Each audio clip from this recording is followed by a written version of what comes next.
Laborum et Exertions, which is the dignity of work by John Paul II. What has it taught me? It's taught me that work is fundamentally important to human life as a whole, and that work should be for the human person. The human person should not be for work.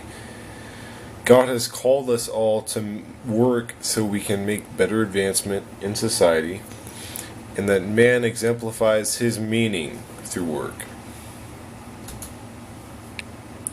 The most important teachings of dignity of work.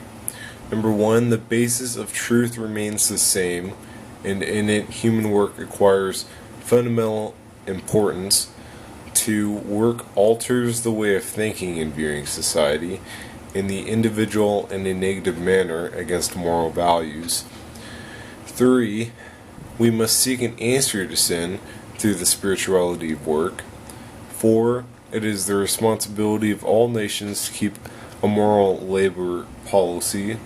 5, man should work to imitate God because simply they can only benefit from it, both in their physical and spiritual lives.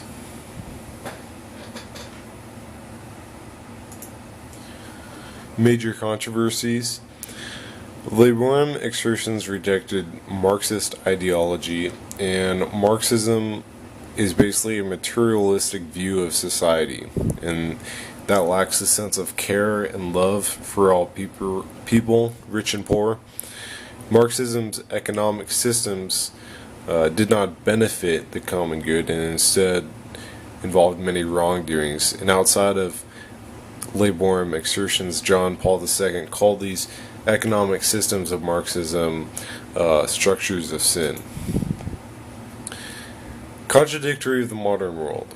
Today the world looks at labor as something that does no good for anyone. It's not fun and no one enjoys working. However, John Paul II looks at labor as something that advances society for the common good and overall does nothing but good for the human person and society as a whole. How is this relevant to today?